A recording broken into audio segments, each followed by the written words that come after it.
Episode 69 पहाड़ों से दूर। ताकत मिलती है, जिंदगी के दिन बढ़ते हैं। निया को लग रहा था जैसे वो किसी फैंटेसी वर्ल्ड में है। वो बोलती है, इसीलिए सुंदर लड़कियां अपने लिए पावरफुल पशु मानव को चुनती हैं, ताकि वो बड़े पशु मानव को मारकर उनके लिए क्रिस्टल लाएं और वो हमेशा यंग ही रहे। जिरास को बिल्कुल भी अजीब नहीं लग रहा था कि निया को इस चीज के बारे में कुछ नहीं पता है। वो सोचता है कि छोटे कस्बे के लोग अपनी लड़कियों को इस बारे में नहीं बताते, नहीं तो अगर वो भी अपने लिए ताकतवर कस्बे के साथी को चुन लेगी तो उनका कस्बा तो खत्म ही हो जाएगा। और छोटे कस्बे के बारे में ये सच बात है, वहां की साथी को एनर्जी क्रिस्टल के बारे में कुछ भी पता नहीं है। निया भी एक बंदर के ट्राइब से है जो ज्यादा ताकतवर नहीं है, इसलिए उसे भी इसके बारे में नहीं पता है। अगर जिराज ने उस बड़े पशु मानव को नहीं मारा होता तो शायद वो इसके बारे में निया को कभी नहीं बताता।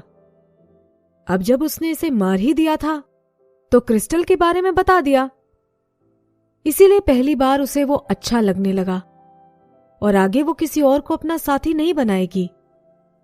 निया इस नई चीज के बारे में जानकर सरप्राइज्ड रह गई। वो जिराज से उसके बारे में और पूछती। अचानक से आसमान में से अबीर की आवाज आती है। अबीर वहां से पत्तियों में लपेटा हुआ पैकेज नीचे फेंकता है, फिर जमीन पर उतरकर इंसान का रूप ले लेता है। वो पूछता है, यहां कोई बड़ा पशु मानव आया था? निया जल्दी से बोलती है, हां। अबीर फिर से चील बनकर उसके हाथ में बक्सा देता है और पर्वत की तरफ देखते हुए उड़ जाता है। फिर वो वापस आकर बोलता है, बुरी खबर है, उधर से बहुत सारे पशु मानव इधर आ रहे हैं। फिर निया जल्दी से उस बॉक्स को खोलती है और गीली मिट्टी अपने ऊपर लगा लेती है। जब वो मिट्टी लगा लेती है, फिर जिराज आकर सूंघता है और बताता है, अंडे की बदबू तो काफी कम हो गई है, लेकिन अभी भी पता लगाया जा सकता है। अगर हम उनसे दूर रहेंगे तो वो पशु मानव पता नहीं लगा पाएंगे। निया अपने सफेद दांत दिखाते हुए बोली, गुड। निया को देखकर अबीर अपना मुंह बिगाड़ता है, लेकिन जब निया उसकी तरफ देखती है तो वो फिर नॉर्मल हो जाता है। अबीर निया के पास जाकर बोलता है, चलो मेरी पीठ पर बैठ जाओ। फिर वो 3 मीटर चौड़ी चील में बदल जाता है और उसके पंख लगभग 7 मीटर लंबे थे। वो अपना सीना जमीन पर दबा लेता है ताकि निया को चढ़ने में कोई दिक्कत ना हो।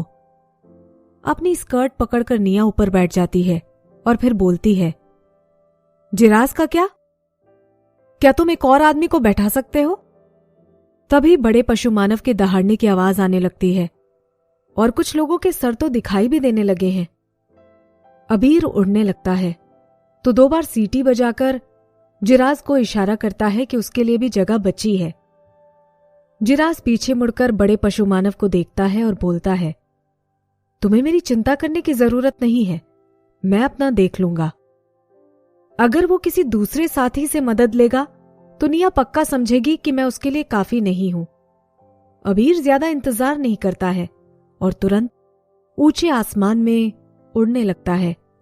निया चिल्लाती है, जिराज अभी भी नीचे ही है। कुछ बड़े पशु मानव ऊपर चढ़ जाते हैं और दहाड़ते हुए जिराज पर वार कर देते हैं। उनके पीछे और भी पशु मानव चढ़ते हुए दिख रहे थे।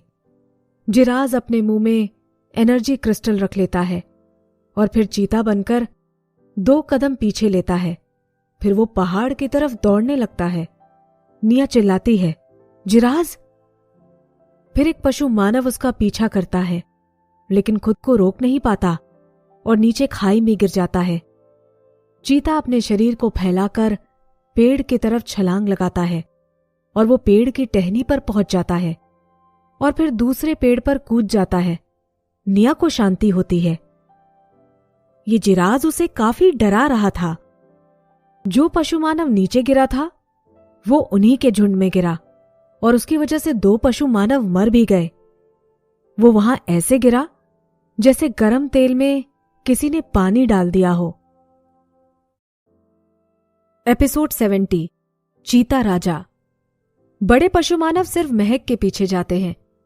उन्होंने पेड़ पर चीते को परेशान नहीं किया। अबीर पूरी कोशिश कर रहा था कि वो ऊपर उड़े। वो तब तक ऊपर जाता गया जब तक निया को परेशानी ना होने लगी। जिराज ऊपर देख रहा था। उसने देखा कि एक ब्लैक डॉट छोटा होता जा रहा है और फिर गायब हो जा रहा था। उसे उनका पीछा करना था।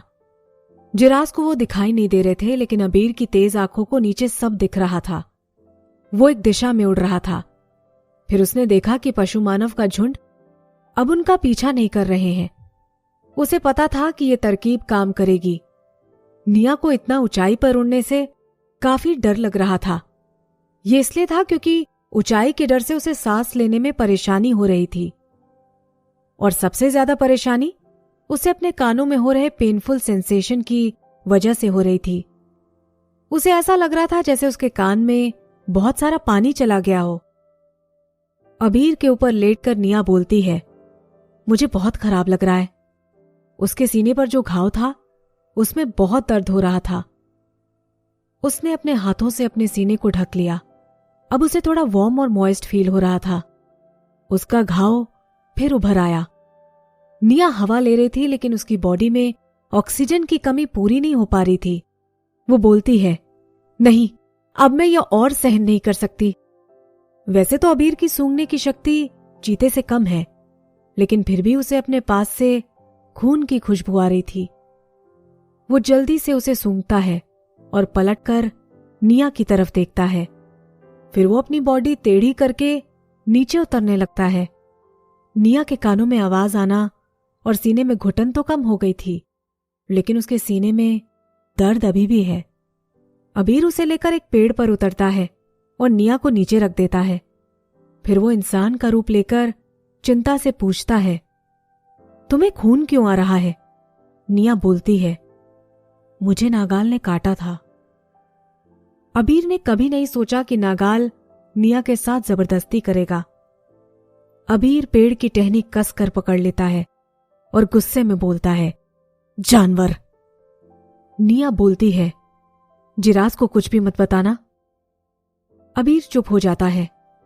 जंगल में जहां बड़े पशु मानव चल रहे थे, वहां की जमीन हिल रही थी। अबीर बोलता है, उन्होंने तुम्हें सूंघ लिया है, जल्दी करो, हमें यहां से निकलना है। निया सर हिलाते हुए बोलती है, हम लोग फिर ऊपर उड़ेंगे, लेकिन अगर मुझे ठीक नहीं लगेगा तो मैं तुम्हें बोलूंगी। अबीर निया को देखकर बोलता है, खुद को इसमें मत घसीटो। इस बार अबीर ज्यादा ऊपर नहीं उड़ेगा।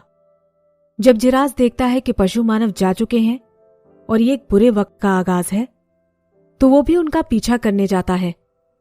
सामने से चीते की आवाज सुनाई दे रही थी। निया बोलती है, अबीर, ये तुम्हारी तरह लग रहे हैं। अबीर भी सामने देखता है। वहां एक चीते और एक चील मानव खड़े थे। चील उनके आगे था। क्या चीता राजा आ गए क्या? चीता राजा को शायद पता चल जाता है कि अबीर उसे देख रहा है, तो वो दहाड़ने लगता है। चील की सभा में जिराज सबसे ज्यादा ताकतवर लग रहा था। थोड़ी देर बाद वो पेड़ पर चढ़ गया और सर उठाकर जोर जोर से दहाड़ने लगा। फिर चीता राजा इंसान का रूप ले लेते हैं और चील मानव को बोलते हैं, किसी को जिराज को लेने भेजो। तुरंत ही एक चील उड़कर जिराज की तरफ जाता है। जब चीता राजा का बोलना हो जाता है तो उसकी आंखें निया पर पड़ जाती हैं। उसका फेस जिराज से 60 से 70% मिलता है और उनके फेस पर भी नागाल की तरह 4 एनिमल स्ट्राइप्स थे। बस उसकी स्ट्राइप्स गोल्डन कलर की थी। निया डरते हुए बोलती है, हेलो। उन्हें देखकर उसे लगता है कि ये जिराज के रिश्तेदार हैं।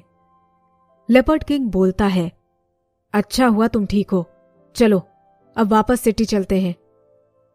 जब सभी ईगल आ जाते हैं तो किंग कुछ को वापस घाटी की तरफ भेजते हैं जहां निया का कुछ सामान रह गया था, और बाकी शांतिपूर्वक पशु नगर की तरफ उड़ जाते हैं। एपिसोड 71, बाप बेटे का रिश्ता।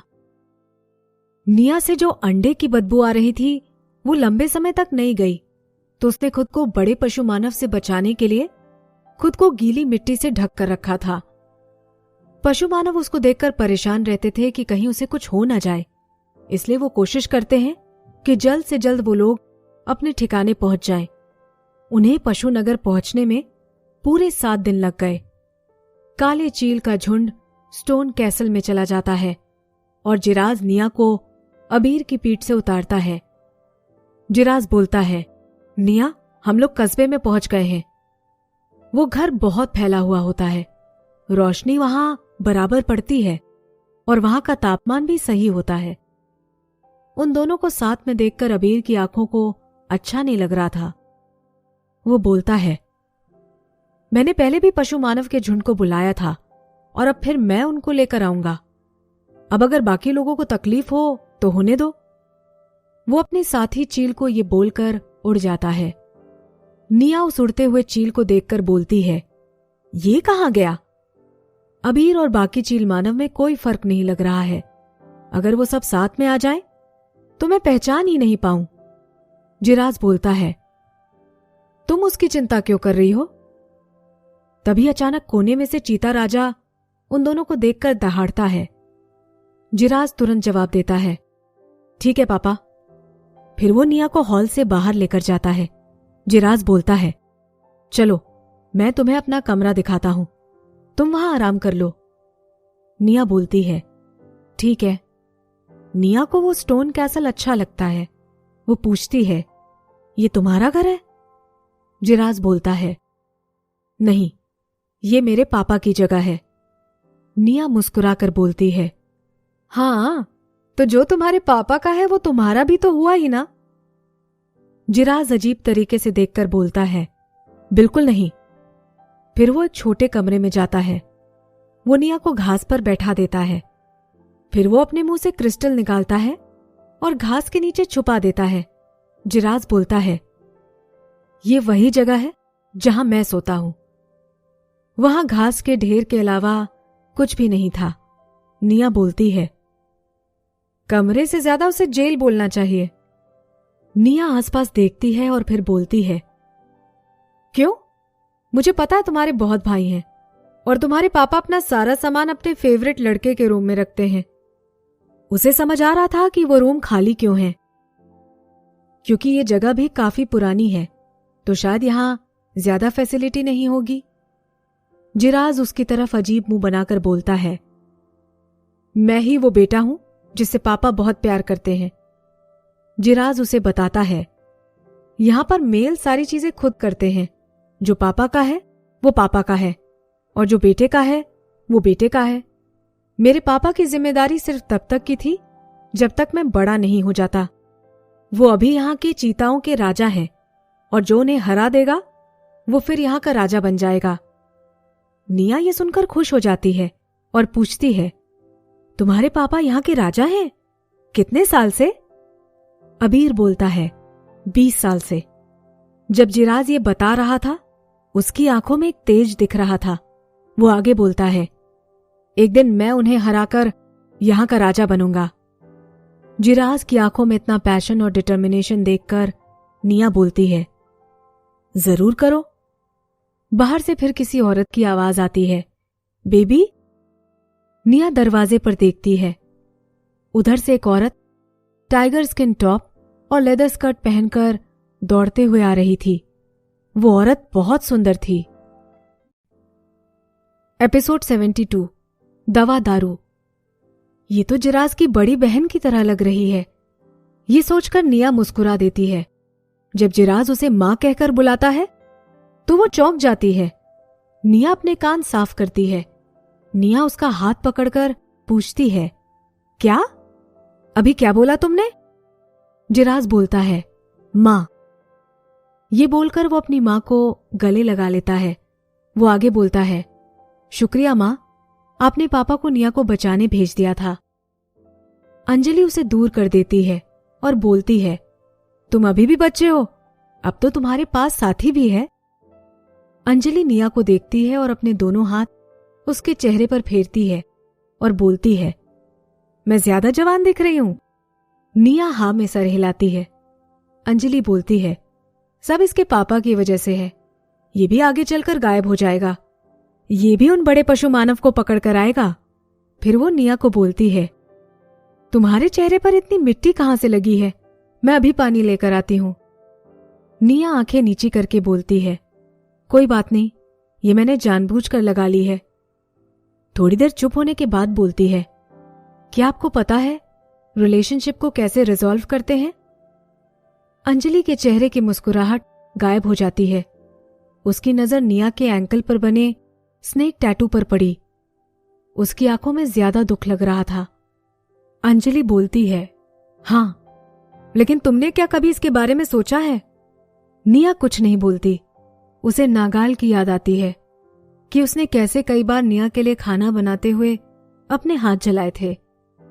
उसकी फ्रेंड ने भी बताया था कि तुम एक ही बार किसी मेल की साथी बन सकती हो, और अगर तुम उसे छोड़ दोगी तो किसी और को अपना साथी नहीं बना पाएगा।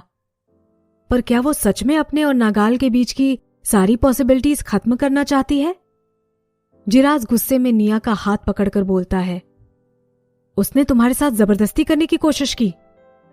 फिर निया को याद आता है कि नागाल ने कैसे उसके साथ जबरदस्ती की। उसके अंदर गुस्सा आ जाता है।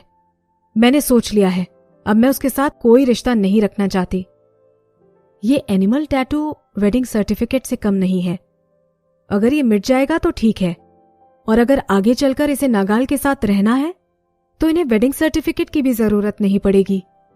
नागाल ने उसे कहा था कि ये एनिमल टैटू तो ये चाहे तो भी मिट नहीं सकता है। अंजलि बोलती है, अच्छा मैं जाती हूं, मुझे और तैयारी करनी है। इतना बोलकर वो चली जाती है। वो खुशी से निया को गले लगा लेता है और बोलता है, मुझे खुशी है, तुम अब भी सिर्फ मेरी साथी हो। निया डरी हुई थी। वो जिराज की बात को नहीं सुन रही थी। उसके एंकल पर जो टैटू है वो भी डरावना है। अंजलि जल्दी से उसके लिए गर्मा गर्म काढ़ा लेकर आती है और बोलती है, निया पहले ये पी लो। निया दोनों हाथों से वो बाउल ले लेती है और चुपचाप उसे पीती है। निया पूछती है, ये कौन सी दवाई है? बहुत कड़वी है। निया ने अपनी जिंदगी में कभी इतनी कड़वी दवाई नहीं ली थी। अंजलि बोलती है, ये गर्भ निरोधक काढ़ा है। ये सुनकर निया वो दवाई बाहर थूक देती है, जिसके छींटे जिराज के मुंह पर भी उड़ जाते हैं। जिराज को बिल्कुल बुरा नहीं लगा। वो अपने चेहरे को पोंछता है और बोलता है, मम्मी इसके मुंह से तो सब दवाई निकल गई, क्या दूसरा बाउल लाना पड़ेगा? निया चिल्लाती है, मेरे पेट में उसका बच्चा नहीं है। अंजलि बोलती है, ये तो सिर्फ इसीलिए है ताकि तुम कभी अनजाने में किसी पशु मानव की औलाद को जन्म न दे दो। अगर तुम्हें उसके पिता का ही पता न हो तो तुम ही बाद में पछताओगी।